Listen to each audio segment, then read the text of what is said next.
Okay, Bismillah ar-Rahman ar-Rahim, Alhamdulillah Rabbil Alameen, wassalatu wassalam ala Nabi al-Kareem wa ala alihi wa sahbihi ajma'in. Okay, welcome back. So far we've had, Alhamdulillah, thumma Alhamdulillah, lots of guests, lots of insights, and in the realm of entrepreneurship, we have a unique speaker today, someone who I would consider quite young and is quite active in the community, very active in the community, and I'd say in various dimensions. So what you'll see today is a snippet of his lifestyle, snippet of one of the things that he is pursuing, and we will discuss something a bit more deeper and a bit more personal, not just to him, our guest speaker, but to Muslims listening to this episode. I feel that you'll resonate deeply with what the discussion points that we have. We also have with us a new host, adding to the already the three hosts, including myself, and this is Brother Safwan. So mashallah, well done for joining us and taking initiative. We do ask for lots of people to try and get involved. We do have some vacancies as well. Social media officer is one of them. We also have one more radio host vacancy available, and we encourage lots of brothers who are active in the community and see the potential in this idea to also come and bring forth their expertise and their skills to really make this the project for the youth, the project for the Muslim community. As you will see in this episode, we do have a very interesting discussion to stem forth. So if you are convinced in this podcast episode, bi'idhnillahi ta'ala, please do offer your services. Without further ado, I would like to start off with a quick icebreaker. So, Tanim, mashallah, you're a very interesting character, yeah, and I'm so glad we managed to have a small conversation before we started. You mentioned briefly that you, as a teenager, you were side hustling. Would you like to elaborate on that? What were the things that you used to sell? How did you used to hustle back in the days? I think it goes back to after I came to the UK, which was in year 8, and at the time I think the earliest thing I can remember selling was man bags, like the Prada ones, which were the man bags. So I think in those days, in 2006, 7, 8, that's when they came into fashion, and I was able to source some designer ones. Can't remember if they were legit or not, but they were like really nice Prada type of stylish. And I would go to the teachers and be like, "Sir, are you going on holiday this year? Because got this bag and it's really good to keep your passport, to keep your wallet." And I would just really sort of make it sound like it'd be really convenient. Yeah. And then I'd show them that it's actually Prada as well, so it'll make you look good when you're going through security and when you walk out and about, when you're taking pictures. And I actually managed to sell quite a few, not only to students but to teachers as well. Mashallah, mashallah. So yeah, it goes back, and I've done all sorts of things like buying and selling alloy wheels for cars, watches. At uni, buying and selling cars. I'd go up and down the country. So you used to drive yourself back then? Drive them myself, yeah. Okay. Do one-day insurance, drive them back. Take a train up or a coach. I've been as far as Glasgow. And because the price difference is quite significant, yeah, sometimes, yeah. But yeah, alhamdulillah, it was a great experience because you learn to negotiate and to sort of put yourself out there. It was a great experience. Really enjoyed it. Don't do it anymore. It's very time consuming. What about you? Did you used to sell anything? No. I just went to school, just the normal sort of thing. Tanim, you said actually that obviously you could see that you're proper business minded from like a young age, but you sort of said like you came to this country during year 8. Yeah. So as I understand, you came from Italy. Yeah. And you knew no English. So sort of tell us about that. Yeah, so I was born in Italy. My dad was there since the late 80s. So I was actually the only Asian in the village. We were in a suburb in Milan, in the outskirts of Milan. Amazing place to have a childhood, to grow up. It was phenomenal. People are extremely warm. You know everybody. You out and about every evening. It's really safe. The parents all know each other. You go to the swimming pools, football every day. It was amazing growing up. Then we came here as a bit of a shock. Very, very different. People are different. The schooling system is different. And yeah, it took me about 6 months to pick up the language. And after that I was okay. So year 8 and year 9 was a bit rocky, but then 10 and 11, when it really mattered, was okay, alhamdulillah. What do you sort of mean by rocky? Is it just the experience of being someone new in a new place? I found it very depressing when I came. Very depressing. The weather was depressing. The food was depressing. The fact that I was getting bullied was depressing. Struggled to speak. In Milan, you weren't getting bullied in Milan? Oh no, I was a celebrity in Milan. You know, it was a different life. Everybody loved us. We were the only Asian family in the whole neighborhood. Incredible. So everybody loved us. They were incredibly friendly, the Italians. Absolutely. There's something special about it. They have a lot of the values are very similar to our Asian sort of the family values that they have, the hospitality, the love of food. They're not too far away geographically speaking as well. I mean, the Libya is just oh yeah, opposite. yeah. Alhamdulillah, it's I think it was a blessing to be able to. But having said that, there's two things that you don't find in Italy, which we're very, very blessed here, all of us living in the UK. Number one, that's the deen, the infrastructure, the mosques, the madrasas, the knowledge, the courses. It's really difficult to get the halal food. It's very difficult to get that in Italy. And secondly is life opportunities. If anything you want to do in this country, you put your mind to it, you can achieve it, inshallah, bi'idhnillah. You can. In Italy, sometimes the opportunities are not there. Interesting. They're not there. I think so that was a big blessing coming here. I mean, that sort of reflection that you're making is quite interesting because for where you are at this current moment in time, a lot of you have, I would say, started or worked in 4 different organizations in terms of grassroots. Exactly. So I can tell from just listing your experiences that you have internalized that aspect of there being much more opportunity here. Absolutely, fully. You know, I got the opportunity to work at Deloitte at the age of 17. That it's unheard of in somewhere like Italy. After you do your undergrad, then you got to do a master's, and then if you know someone, you get a chance. It's a different system altogether. It's actually quite a traditional way of thinking. I mean that you said as well before we had started the podcast that you thought this is the way, like this is essentially what happens. You graduate, then you start to look for opportunities. But I mean, you kind of like flipped the script. It's like you look for opportunities in order for you to study. Oh yeah, I think I've been a little bit of a geeky, money-hungry child. I was in year 10. I was asking myself, what's the highest paying job? What's the quickest way to get to 100k? And then my research indicated that you need to get into banking. But you know, sorry to interject. Yeah. I mean, we can discuss this as well because this is a really important topic. I think most people who are at that age, they're not really concerned about a job. Yeah, no, definitely. It's not something that's on really anyone's mind. And the thing that from year 10 you sort of knew you want to go into economics or finance. You sort of knew. Did you sort of know what university you wanted to go to at that age and everything? Well, yeah. So as soon as I found out that you got to get into banking, I was like, okay, how do you get into banking? Then I started researching and I found out that the best way seems to be economics at LSE. So then that became the objective. So I picked my A-levels based on what LSE likes. I did all my extracurricular activities based on what LSE likes. And alhamdulillah, managed to get there.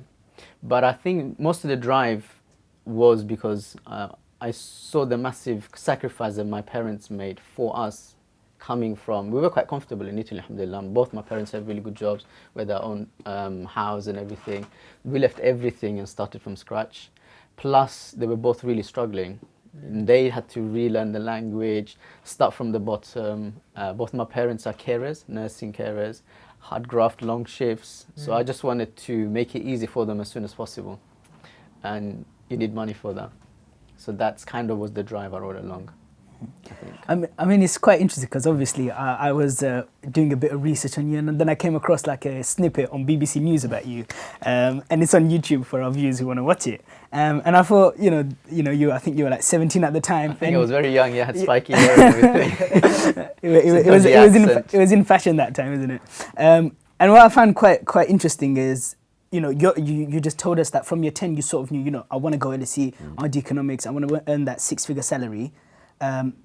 But prior to going to uni, in that BBC clip, you sort of said, I want to take a gap year. I want to earn money so I can pay off my university fees. What So- was sort of the decision behind that? Well, going to uni is great, but there's a small problem there. It costs a lot of money, and for most of us, we need loans. And alhamdulillah, after coming to UK, I found the dean in an interesting way, but sort of that was I received some guidance that brought me close to the dean. Some of it was just out of pure sort of, you know, self-discovery and questioning, you know, what's the purpose of life. The other side of it was I was scared to go to school every day, and I was looking for some sort of protection. So I would make sure I get my Fajr Salah in, because literally I was scared to go to school in the early days because of the bullying and that sort of thing. I was scared to go to school. So that really helped me. Faith really helped me with that, alhamdulillah. So now the problem is loans and interest. So alhamdulillah, in those early days, my faith was relatively strong. Probably stronger than now, maybe. It was a pure type of faith. And I was like, okay, I'll go to uni, but I'm not going to take loans. I'm going to find a way around it. And the best option that I could think of is take a year out, work for a year, whether that's delivering pizzas or working for a gap year scheme for a big corporation, doesn't matter. I'm going to work for a year, save up, and then go to uni. Can we just interject you there? Yeah. So back then, I presume the fees were about £3,000. Alhamdulillah, I was like I think it's second final batch of the 3K. You were the So lucky it was- generation. I was the lucky generation, and it was feasible in those years. So that's a really important point to kind of discuss. I mean, that it stemmed from a religious incentive to stay away from interest. 100%, yeah. Do you think that sort of, I mean, obviously looking back at it now, do you think that sort of mindset helped you develop the kind of organizations and projects that you eventually set up because you had insight into what actually matters in the society? How can we help the Muslims, and at the same time be proactive in getting into good jobs, good careers, and getting into good universities? Do you think that these kind of decisions that you made were, this specific decision rather, do you think it was critical in helping you achieve this mindset? I think that one decision actually changed my life. I wouldn't be doing what I'm doing now if it wasn't for that one decision. You know, we know that Allah subhanahu wa ta'ala provides and makes ways from things you don't even, can't even imagine when if you sacrifice something for Him. So because of that experience, I got to experience the world of work really early on. I got to experience how difficult it is to the interview process, assessment center, psychometric tests. I started that journey at age 16. And because of that experience, I was then able to get into more easily into the internships that I did later, and then eventually came up with Bulletproof, which is something that we can talk about later.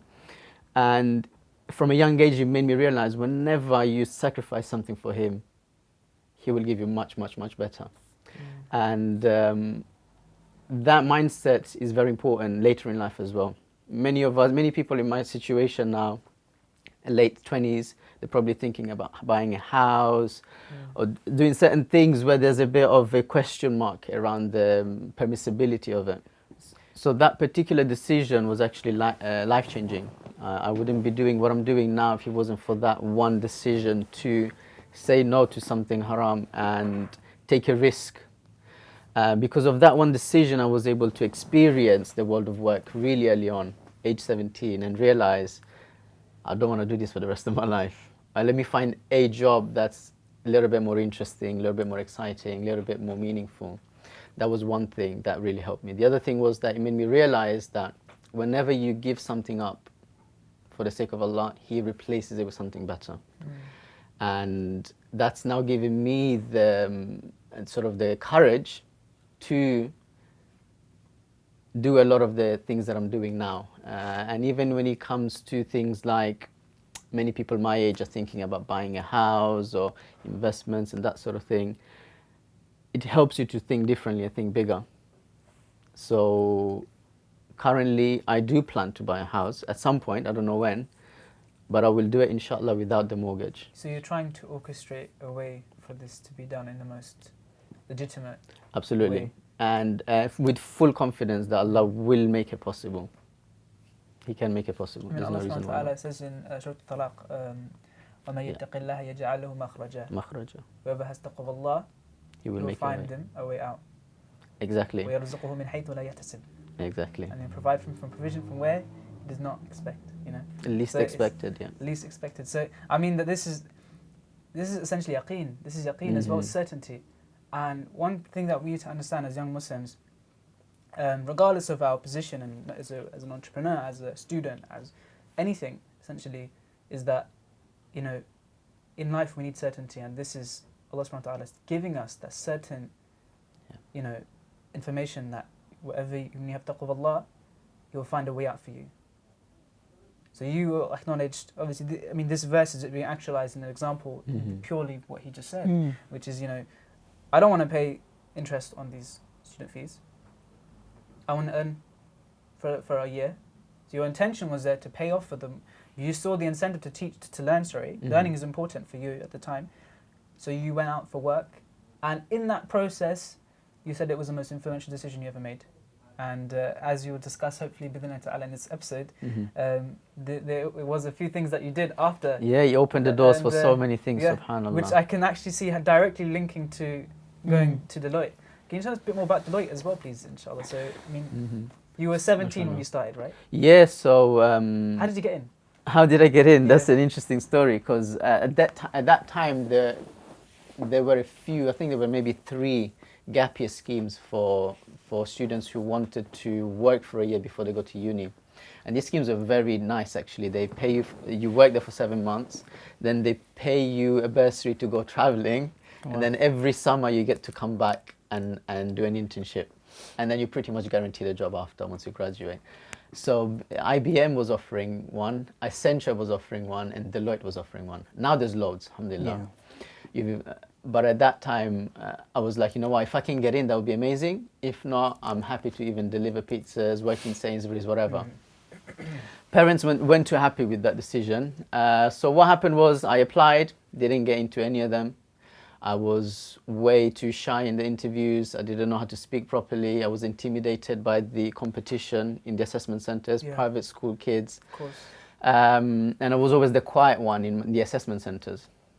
I had no confidence. What was the age? I mean, were you the youngest one there as well? No, we were all 17. But these guys spoke like they were 25 because, you know, the education and upbringing was slightly different. I was in a... What's interesting is, because I grew up in a bubble, and I grew up here in the UK in Ilford, so I spoke like somebody from Ilford. Yeah, so not too far from Ilford, so the way I spoke, you know, I just... Is that the East London slang? slang? Yeah, it just kept coming out, and I used to sound so idiotic when I would be, you know, sitting with these other students. I'm the opposite, because I came from the countryside. But now I live. But that's why you're very well spoken, and I have to really try hard. Otherwise, they're sick and all of that stuff. Where did you pick that up from school, or was it like from outside, sort of? Yeah, school, man. When you're year 10, you're 11. You know, all the usuals. And I used to really struggle to speak properly. That was the biggest struggle. But I mean, they obviously saw something in you, so they probably overlooked. I mean, if that was considered an issue, they probably overlooked that. And so what do you think they used as a measurement to bring you on? I think I had really good grades, and I was very active. Even in sixth form, I was, you know, head boy and that sort of stuff. So you got yourself into good I always pushed myself, because I was thinking I need to get into LSE, so I need to be head boy, I need to do as many economics related things as possible, so I really pushed myself, and it was difficult because I was very introverted. You were driven from a very young age. Yeah, it's fair to say. I was pushing myself because of this big goal. Yeah, out of necessity. Out of this dream that, you know what, I want my parents to retire as soon as possible. Yeah. And that's what was pushing me. I was very introverted, very shy.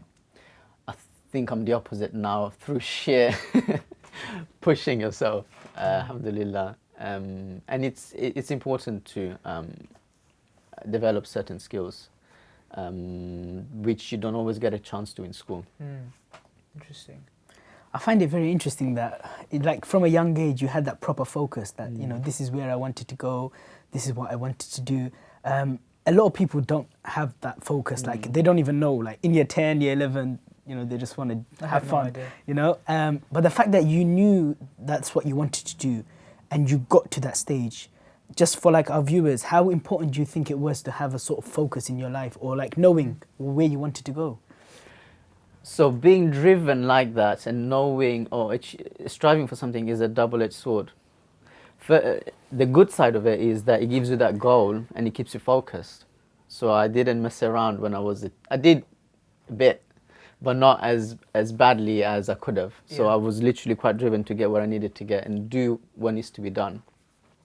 Whereas a lot of my friends and friends in the area, they had the talent, they had the capability, but they didn't put in the work, and hence that affected the grades, it affected the A-levels, it affected the uni that they went to, and now it's affecting the jobs that they can apply to. So they weren't motivated as much? Not as much. So that affects you. But the other problem is I had this goal of becoming a banker.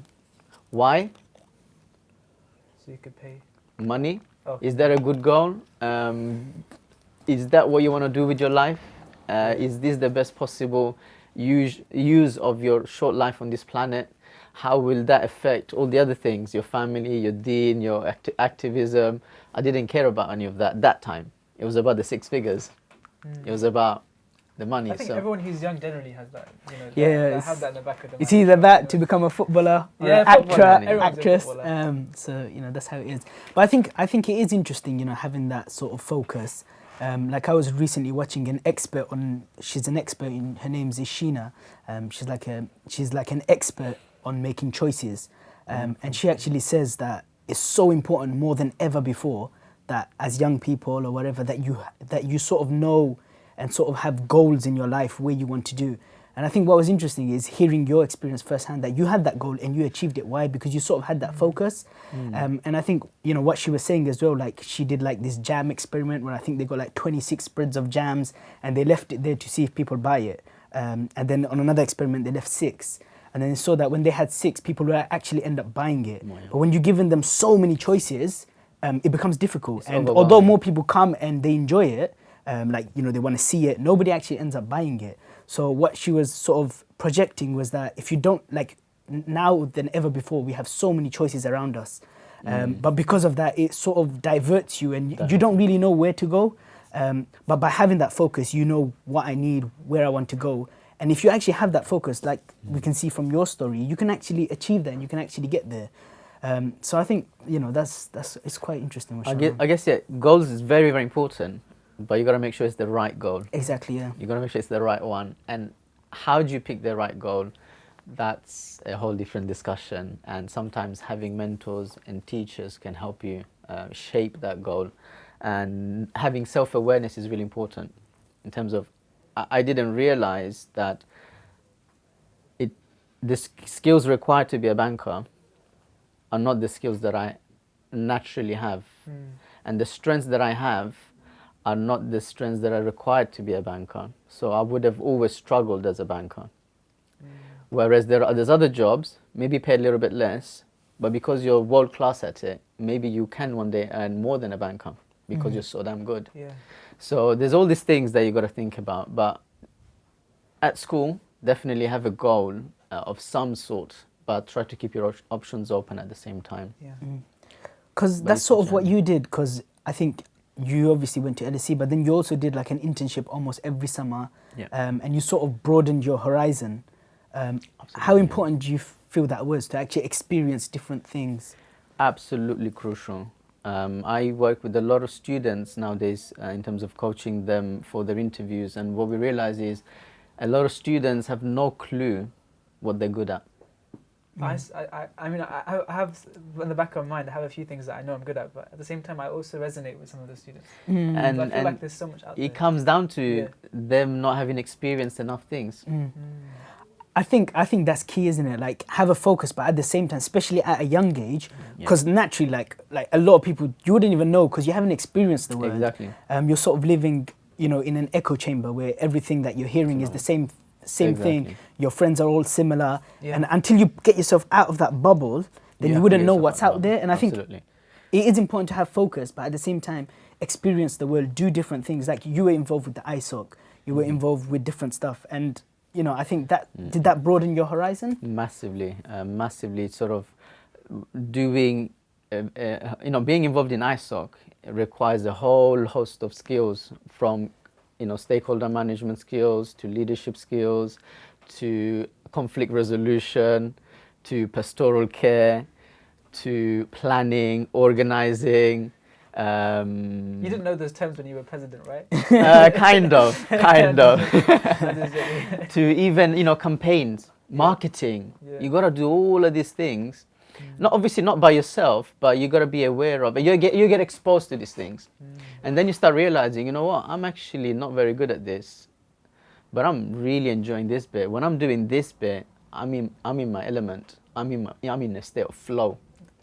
Yeah. So then you got to figure out, okay, how do I spend my life working on something like this? Because then you're gonna really go far, because that's what you're being gifted, and if you can connect to something like that early on and develop it further, then you can pretty much guarantee yourself a very fulfilling and rewarding career, for as long as that thing is something that you can monetize, or that pays well. I want to get onto the point of the inception of bulletproof competencies. Is that actually what's called, right? Yeah, so it's a bit of a mouthful. In my head, I thought this will be good for search engine optimization, bulletproofcompetencyanswers.com, but it's a very long. Did it actually work out then? Did you have to? I have no idea. I've never checked, but everyone's like, okay, this is a bit of a mouthful, but people remember it. The problem I'm having is Bulletproof is a brand of coffee, very, very, very, very popular brand of coffee from America. It's really cool, actually. So when you type in Bulletproof, that comes up. But then my site does come up somewhere over there. But to be honest, people don't really search for Bulletproof. People search for, answers to competency interview type of stuff. So I'm creating a lot of content, video and blog. So then when they do search for these things, hopefully it does come up. So how did it all come about, the idea? It's very, very interesting. So while I was at uni, and having done all these internships, I think, so first year was Deloitte, then I got to work for Bloomberg. And I tried to keep my internships as wide as possible to give me an idea of what's out there. Did you have mentors at the time telling you what was good, or did you just want to do research? I've always had mentors, alhamdulillah. That's one thing I highly recommend. Mentors, always a brilliant idea to have mentors. But at the same time, a lot of it was driven by myself and what I thought I wanted to try at the time. So yeah, Deloitte, Bloomberg, UBS, which was banking, but it was sort of the business management side. So that was a really cool internship, Chief Operating Office internship. And then I did a HR internship at Barclays. How did you apply for these internships online, where they were advertised, or did you actively go to them and say? If you Oh no, these are proper internship schemes where you gotta apply, you do the tests, psychometric, and then you do the video interview, then the phone interview, face-to-face interview, assessment center, and then you get the offer. How many interviews and all these psychometric tests? Well, over the 5 years I was at uni, I'd done at least 40 plus interviews, which actually made me realize there's an actual science to this stuff. I can actually teach someone how to go through this whole process, and them not having to make the mistakes along the way, which is kind of how Bulletproof Competency Answers was born. So it was a case of me thinking of, you know what, I do want to work 5 years max, but then I want to do my own thing. Let me work, get some professional skills, very important, and then I want to do my own thing. But there's no harm starting something now, especially if it's something that I can grow quite quickly and if it's beneficial for others. So then I actually, I was quite serious about starting a business, evenings and weekends while I do my 9 to 5. Yeah. And serious enough to actually invest in a course that teaches you how to get an online business up and running. How do you do the market research? How do you then structure everything? How do you attract the right people who would enjoy your content? How do you then monetize that? How do you scale it? All of that stuff. You can either do trial and error and it'll take you 4 years, or you can spend $2,000 and learn within 10 days. I did not have $2,000, but guess what? Sometimes you don't need money, you need a strategy. And if you want something bad enough, you'll find a way to get it. So I basically convinced my brother and another friend of mine that, look, let's chip in into this course and let's do the monthly payment thing. We can manage it if it's between the three of us. And then we'll start a business together. Using the information that We're using the information. And I had followed this person on social media for a long time. He's got thousands of students. A good number of them are now doing six-figure businesses online. Just to stop you on that as well, I mean, you might be, Safwan might be interested to ask this question as well. I mean, we do see a lot of people doing courses online. They advertise courses. Now, the thing about social media is that the traffic is generated from the businesses themselves, as in like, not it's traffic, but they pay a certain amount of money to get sponsored, and so you're on your feed and it will come onto your feed without you wanting it, without you choosing to go to that direct website yourself. Whereas if you had your own podcast, for example, you had a website for that podcast and you upload that podcast episode onto the website, the people who actually want to listen to the podcast, for example, they would have had to gone to the website to listen to it. So there is a difference there. And so the reason why I'm mentioning that is I feel that some of these people who are social media influencers doing these courses and saying you can get returns 5 times more returns or this, do you think that people might be put off with that by saying, well, how do we know that this is legitimate?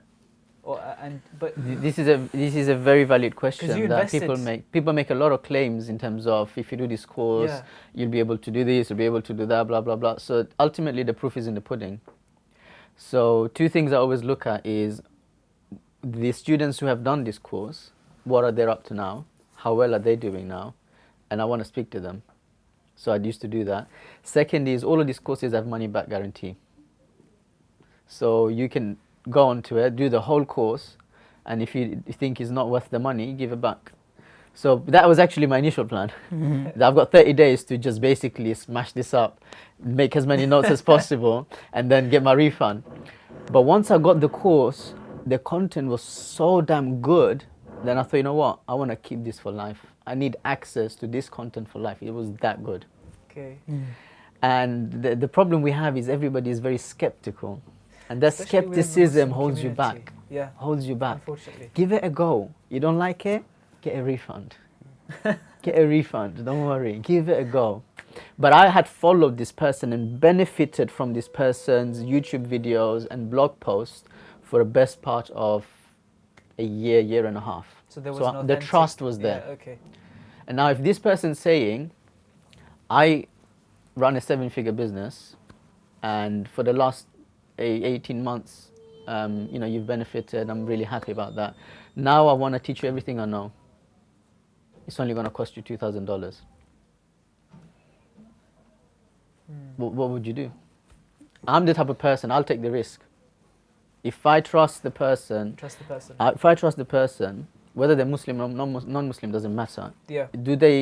Are they able to teach me what I want? Yeah. I'll take the risk. And I think think because you're a very driven person. Because I'm going to be honest with you, my skepticism, I don't like to be too skeptical, but I know my personal friends who've actually they've seen people do get burnt, unfortunately. Advertised on social media, say join this. You want passive income, because passive income is the key word here. Yeah, for sure. That's what I was looking for. And I think we're going to touch that later on, inshallah. But different terms I've got for your next endeavors. But he invested money towards it. It was, Amazon sales and stuff like that. Yeah. People got burnt. Unfortunately, that's the thing. That's the other thing where I don't believe that those people followed and benefited from these guys for a long period.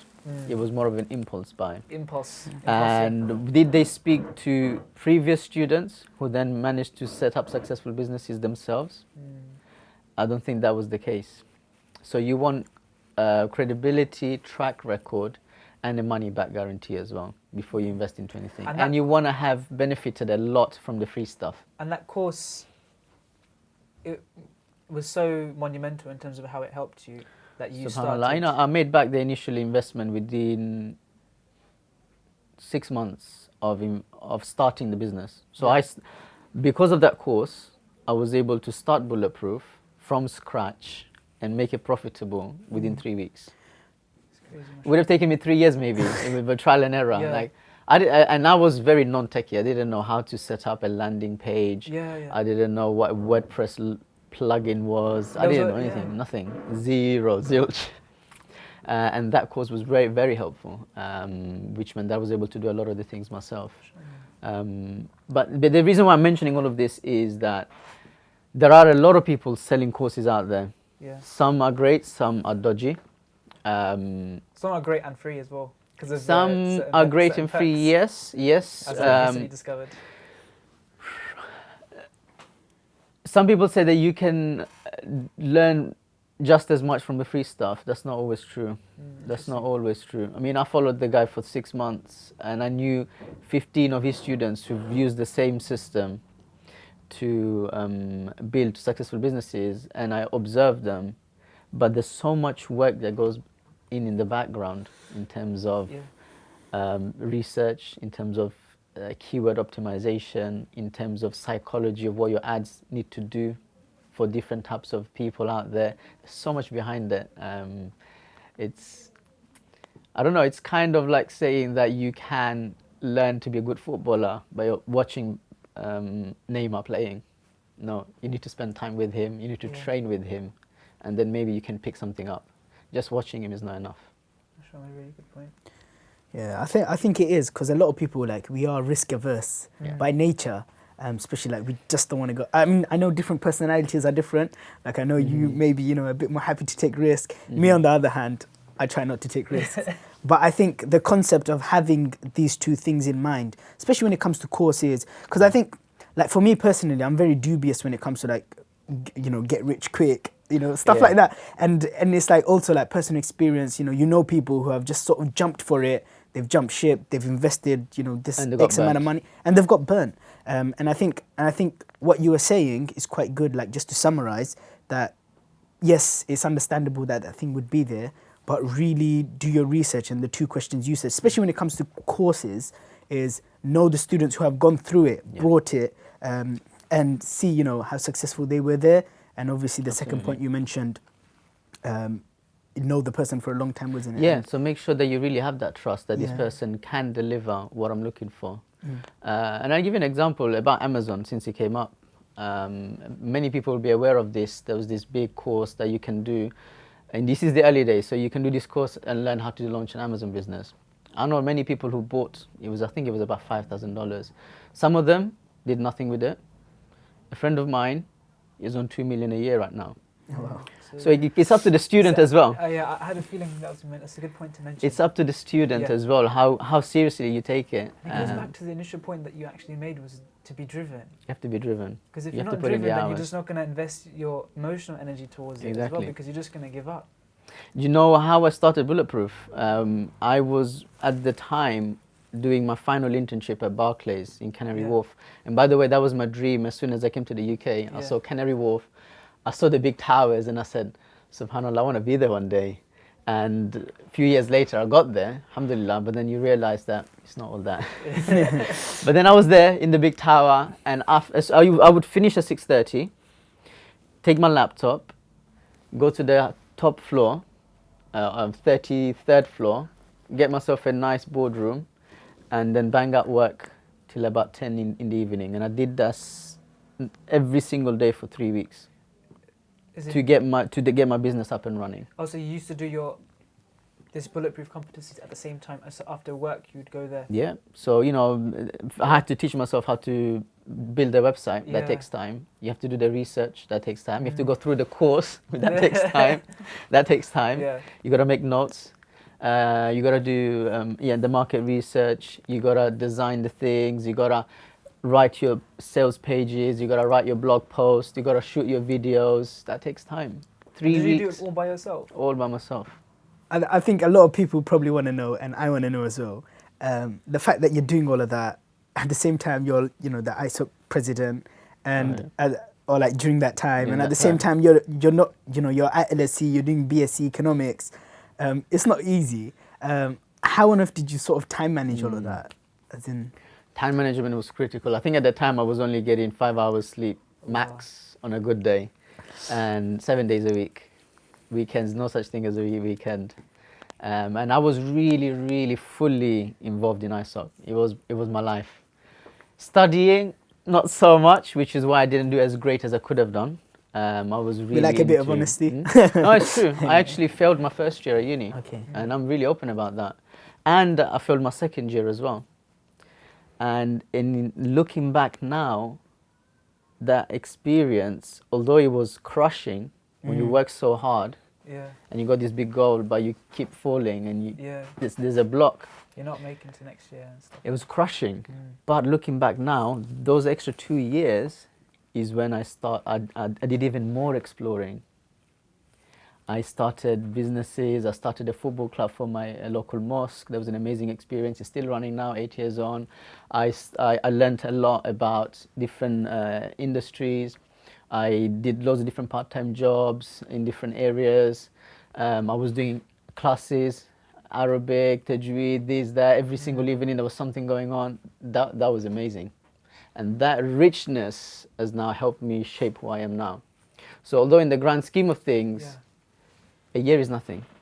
At the time, is the worst thing ever. Like, oh my days, how can you fail university? Straight A student. What's wrong? Is it black magic or is it evil eye? What's going on? Looking back, subhanAllah, I know Steve Jobs says this, and there's a lot of truth to this, that only when you look back can you join the dots and it will make sense. And while you're in it, you just have to surrender and trust in Allah. Because ultimately... Steve Jobs didn't say that though. Yeah? No, sorry, this is me now, yeah? Steve Jobs just stopped at the dots. Now, what I'm saying is... Tanim continued to put an Islamic twist to it. When you're in it, on a day-to-day, you just have to leave it in trust in Allah. Yeah. That not just that He knows better, but that He loves you more than your own parents. So whatever He's putting you through, there's a very good reason. Whether that's you failing a year or failing a module at university or losing somebody in your life or not getting a particular job, that is exactly what Allah wants for you at that moment in time. And you have to believe that this is the best possible thing for me right now. Because your short-sightedness and lack of wisdom and knowledge can't comprehend the bigger scheme. Yeah. That's something that's really important to understand as well, because I think generally young Muslims, we're living in a society where everything's impulse, everything's right now, and it's all about comparing each other to you know, their standards and your standards. But what we fail to realize, especially as young people, is that there's so much more life to live, if inshallah ta'ala, obviously Allah gives us long life. We ask Allah subhanahu wa ta'ala for long life. But it may take you 5 years to do something that someone can do in 1 year. But by the time you reach that goal, you've amassed something else, you've achieved something else, and you may find you want to do something else in return. Absolutely. And that's something that you realised when you went to Barclays. You finally got into an internship in Barclays, working Canary Wharf. And what were you doing after work? Burning the midnight oil. Yeah, trying to set up a bulletproof competition, because you realise, and this is something that's really important. I'm so glad to have you, alhamdulillah, talk about entrepreneurship, because this is entrepreneurship, essentially, that you're doing you're setting up opportunities for yourself and for your future, and you're doing something on the side that you are invested in fully, 100%. And I would say, take it further, and I'd say that this is sort of ethical leadership that you're taking initiative of. You are realizing that there's something more to life than a 9 to 5. There's something more to life in the sense, in the grand scale of things, in terms of Islam as well. That I want to give something back to the community. I want to learn Tajweed, learn Arabic, and all these. It's not just studying a degree. And I think that majority of people who have that mindset, they might, like you said, or you said to Brother Safwan earlier, that you saw your managers at work and you'd see the state that they're in, 8 o'clock in the morning till 8 p.m.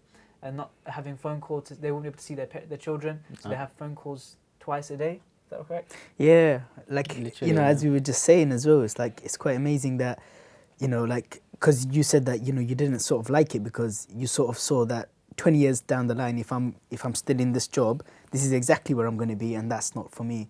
And so yeah, it's quite amazing. Like when, like you were saying, that when you join up all the dots, and then you realize, wow, like it's such an amazing story.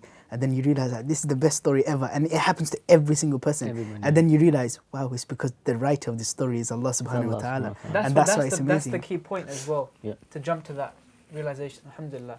And I want to talk more about the most important aspect, inshallah. I hope this is my personal opinion. The most important aspect of this podcast is your final endeavor that you're currently working on right now. I think there's two actually, but this is one of them. It's called Golden Touch Academy. Mm-hmm.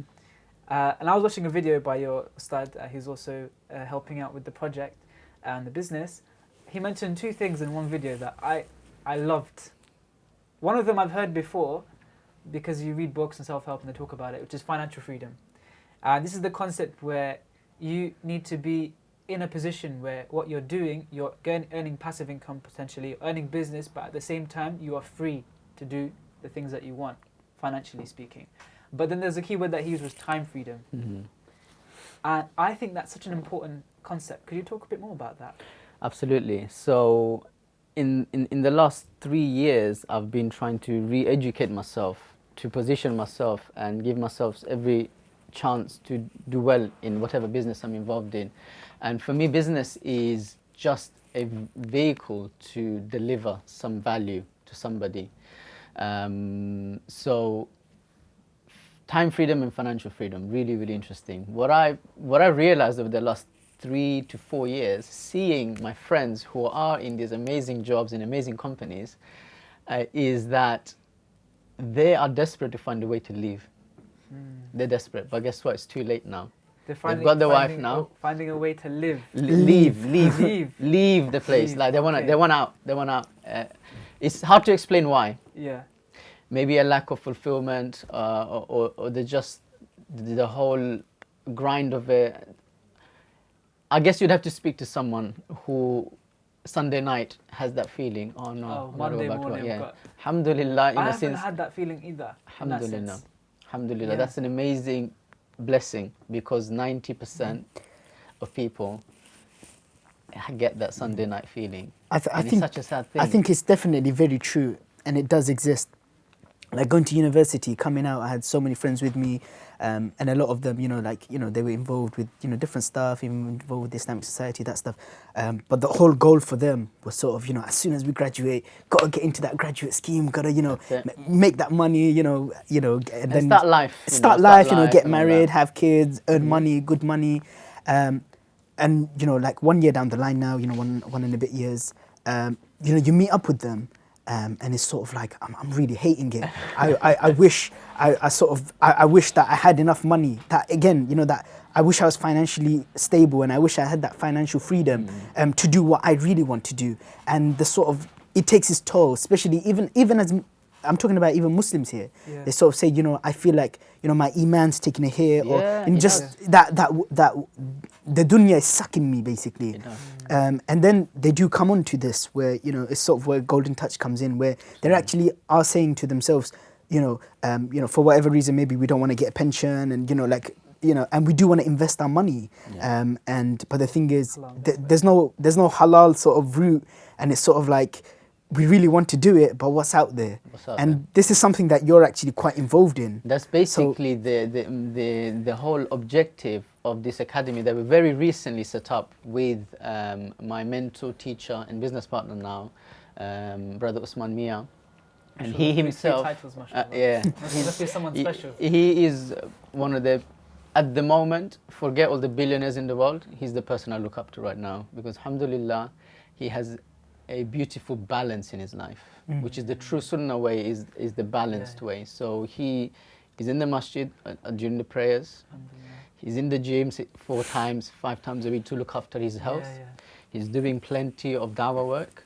Yeah. He's spending time with his son, with his wife, and he is also running a very successful business, which right now he doesn't need to work for the next 2 years. He's nice, okay? He's nice because that financial freedom is something that he's been looking for and searched for the last 6 years. He invested 6 years of his life finding a way out, and now he's found a way out. I'm also almost there, and together I think we can somehow bring the same opportunity to all these people that you mentioned who are in pain right now. And for me, the impact that a young, faith-driven, talented person Faith-driven, yeah. could have if they were able to have all of their financial needs met and they were truly able to dedicate themselves to what they want to do in life, to their projects, to their communities, to the dawah work. Imagine the impact Yeah. of 10, 100,000, 10,000, 100,000 people like this. Imagine the impact in the world. So I think right now that is probably my biggest, my life's work right now will be to help as many people as possible to escape the rat race. This is something that, I mean, as a fellow economics student myself, I think that this is something really important, because if you help people to understand their potential and to understand that they don't have to be a slave to the system, Yep. you know, as the saying goes, then what you're doing is you're making them financially free. You're giving them the opportunity to become financially free and to make sure that they can encompass their deen in their life.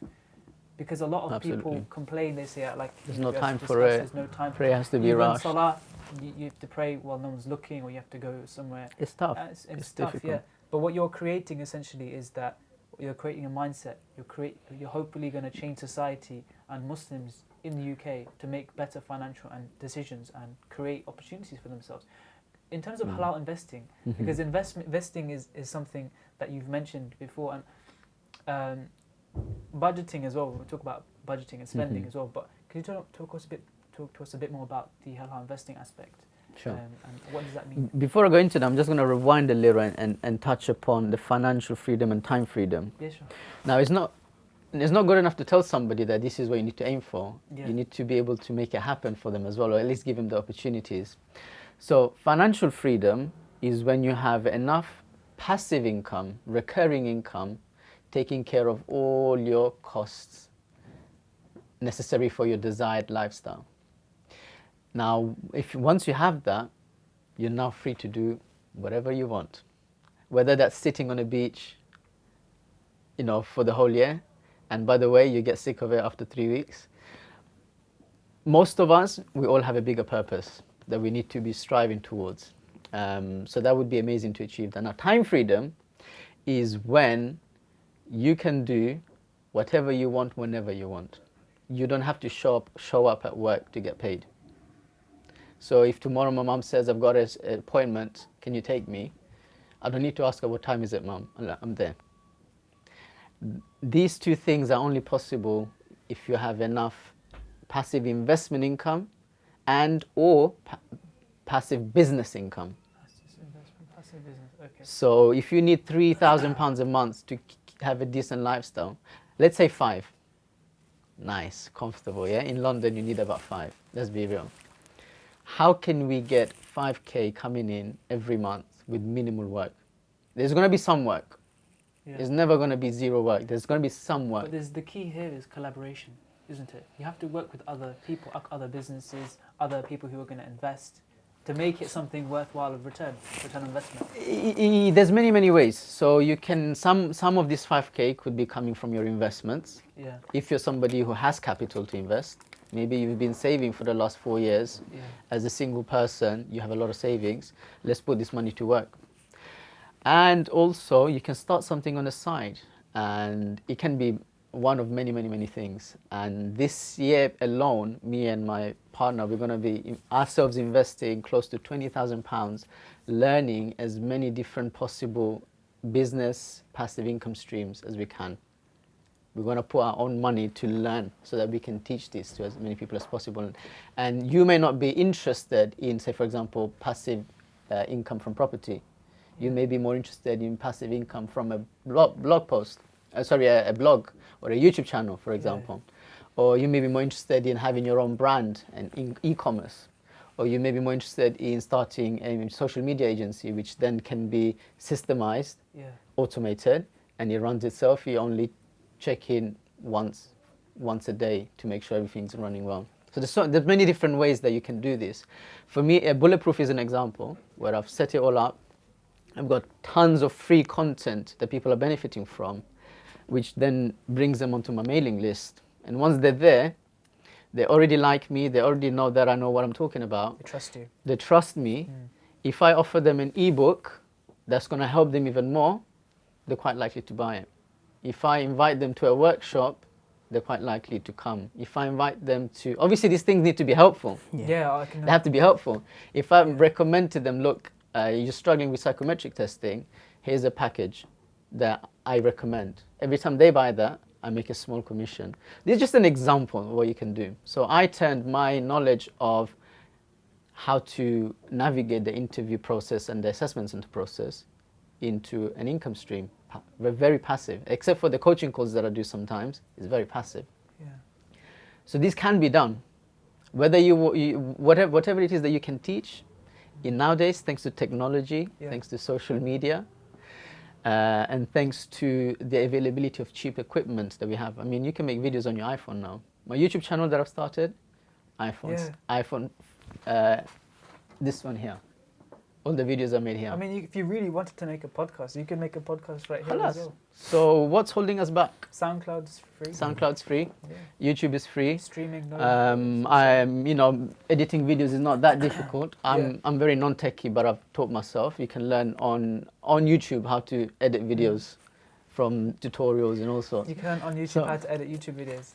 And on YouTube, you can even learn how to grow a YouTube channel. And people are. I mean, there's like 5-year-olds who have very profitable YouTube channels, and all they do is basically play with the latest toys, and their parents just take a shot of it, and then they have 5 million subscribers. It's crazy what you can do. I mean, we live in such an amazing time in history. It just needs to be used in the right way, no? Or yeah, I mean, the opportunity is phenomenal. Imagine trying to do Bulletproof, for example, 10 years ago, when there was no Facebook, there was no, YouTube wasn't all that. I wouldn't, even Google Ads would have been difficult, all these things. I wouldn't be able to do it. But now, it's all set and it's been running for 3 years, minimal work. Thousands of people, alhamdulillah, benefiting, messaging me, thank you so much, I got the offer, alhamdulillah. Yeah. And imagine this, helping somebody with the biggest problem that they have as a student, their job, livelihood. With that money, they can support the families, they can go do Hajj and Umrah, they can get married.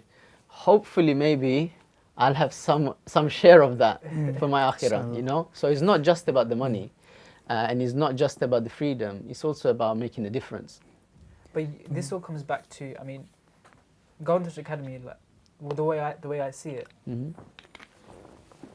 it's there to influence. It's there to influence Muslims to become proactive and to utilize their assets, their wealth, and to make good financial decisions for the akhirah. I mean that's a quick summary. Ultimately, our tagline is, helping you achieve financial and time freedom, so that you can focus on the more important things in life. Now you fill in the gap. Whether the most important thing for you right in life is to serve your old sick mother, that's to you. If your most important thing in life is leaving a big legacy for me in this dunya, that's up to you. If your big legacy, your big important thing in life is raising pious children, being able to give them more time, that's up to you. We're not dictating what the most important thing is, although we all know what the most important thing is. And that is His pleasure. His pleasure, that's it. There's nothing bigger than that. But how you get to that pleasure is different for everyone. Let me ask this, Tanim, because a lot of the viewers maybe they're sort of thinking, you know what, who doesn't want time freedom, who doesn't want financial freedom? Everybody wants it, right? And maybe they've decided, maybe they do enjoy their work and they want to go down that route. Alhamdulillah. But imagine somebody now, they do feel that like they're in that other bubble where they're really not enjoying their 9 to 5 and that stuff, and they want what you're sort of saying. And so for these people, they say, halal investment is the route forward for me, and they want to go down that route. What sort of tips would you give them? Sort of, because is it that now, because as I'm sure you might mention, but is it that sort of just leave everything and go for it, or what tips would you give somebody in that? So the majority of the work at the moment with the academy is firstly educating people about investments, money management, and these things, but also giving them access to really good investment opportunities, so 15, 20, 25% returns, not the 1 or 2% you get in your Islamic fixed account, savings account. So what we're doing now is finding these different types of investments, and I've been lucky because my partner and teacher, he's been in this field for a long time. And this is how he achieved his financial freedom, through actually bridging the gap between investments and investors. And with very little work, he's able to make an income. Literally, sometimes it's just one email introduction. Guy's got 500K that he wants to invest. There's an investment here, and he makes a fee in the middle, for example. One email. And the fee could be anything from 1 to 8%. Now, when we talk about investing, most people think about, okay, buy a house, put it on rent, get a mortgage. For me, that's a problem. For me, that's a problem. You shouldn't do that. Shouldn't do that. Okay, who am I to say you shouldn't? Well, I'm saying I personally wouldn't, because even the Islamic mortgages have some issues nowadays. Difference of opinion, fair enough. But also the Islamic mortgages are more expensive, which means that you don't actually make that much of a return. And even if you do, it's 7% a year, 3% if you're lucky. It's harder to get it. It's harder to get it. What's your other options? Stock market, very volatile. Savings account with an Islamic bank, you get 1.9%. Worse than inflation, so there's no point. So then what do you do? And guess what? There's so many projects out there, so many different things. So on our website, you can see the 5 different things that we recommend. It's anything from property development projects to certain e-commerce businesses who need some capital injection sometimes, and more than happy to give returns of 20%. For their investors, because they, with that capital, they're making way more than that. And there's so many different things, and I'm actually organizing events where people can come and meet these people, these investment opportunities, ask them all the questions that you want, look at all the numbers, look at all the figures, look at all their accounts, go to their office, whatever, meet them, educate yourself, do your research, and then if you want to go and invest, Bismillah, you can go ahead. So recently I shared one opportunity on my Facebook and LinkedIn, and I had 86 people messaging me say, tell me more, tell me more, tell me more, tell me more. It was basically a property investment. The return was about 25% return within 9 to 12 months. My Facebook and LinkedIn went crazy, which means that people are looking for this sort of thing. And in the end, we ended up raising, collectively, we all invested £324,000. Now that money in 12 months, inshallah, if he gets a 20% return, which is conservative, that generates almost, what's 20% of 300K? 60,000. 60,000, yeah. Okay, this is £60,000 added halal income to our brothers and sisters, extra money. And then if they do this, if they reinvest this money 2 years in a row, they'll double their initial investment. And if you do this enough time, maybe one day you can buy a house with no mortgage. Yeah. Maybe you can, you know. So there's a lot behind that, actually. So investing, I think, is really, really, really important for all of us, because even somebody like myself who maybe wants to save up for Hajj or getting married or whatever, if I have a pot, I need to get the pot working and growing, because in that 3 years, if it's just sitting there, I'm missing out on, maybe I could have doubled it in 3 years. Yeah, and it's not doing anything, it's hoarding, which is sort of disencouraged, Islamically speaking. You should get the money to work. I think that this, understand, this is all goes back to the concept of knowledge. Yeah. How the world works. Now, we Muslims, we have a goal. We're driven for an akhirah. And obviously we have different ways of getting to that. But you coming out, setting up these opportunities for people, and just generally Muslims listening as well who have that sort of motivation, we're sort of creating a mindset where we can, work together and let's get out of this problem together. Because we need to come together as a community, and mosques are realizing this as well. Financial freedom, just coming together and try to solve these issues that are really bugging people down. If you want to go back in history, like 20, 15 years ago, property was the big thing for Muslims. Yeah. And a lot of people in like London, especially East London, made a lot of money. It's a lot cheaper back you know, then to buy property. Like Yeah. I was with my father-in-law in the masjid, and then he was like, see that man over there? He was like doing wudu, and he had like a, what's the Bengali? Kameez. The kameez and stuff, yeah. And he goes, he's a millionaire. And then he said, that guy over there, he's a millionaire as well. All they're all, mashallah, Property. they all come to the masjid, everything. Why are they all millionaires? Because they did property, okay? Whatever, I'm not sure whether they did what was wrong The or right. mechanism, Yeah, the mechanism. Mhm. But there needs to be something like that for us now. Absolutely, and life is a lot harder for us now. Yeah. Having said that, we now have access to things that nobody had access to. The technology that we have, the ability to reach millions of people at the touch of a button, that makes it such an exciting time to start something. So inshallah, likewise, this amazing podcast project that you guys started, Yeah. hundreds, thousands, tens of thousands of people will soon listen and Inshallah. tune in and benefit from. How? Technology. Yeah. It's such an exciting time, mashallah, and we need to capitalize on it. Mm.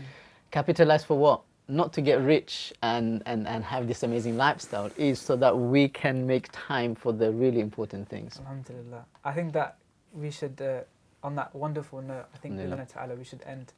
I just want to give a quick shout out to Huda Television, who are our sponsors, who helped us get the studio. This is all the Huda Television. We've got our producer who's working for Huda, mashallah, Abdul Samad. He's doing a really good job. So I just want to thank Huda Television first. Make sure you check them out. They have plenty of good channels and good programs out there for the youth as well, not just this podcast. Also, I want to give a quick shout out to Tanim Zaman. Please check out his social media, his LinkedIn, his Golden Touch Academy, and try to become more acquainted with what he's doing, especially if you're interested in this kinds of stuff that we've discussed. I'm sure you will not be disappointed as much as, we have benefited. I can imagine you've also benefited as well. And also, Jazakallah khair for one of our new co-hosts, Safwan, who's joined our team. Jazakallah khair. It's been a very exciting episode, and I really hope that you benefited. If you have, please do like, share, and subscribe to our YouTube channel and give it a shout, because we're all doing this on a voluntary basis. I have work now, so I'm going to have to rush straight after this episode.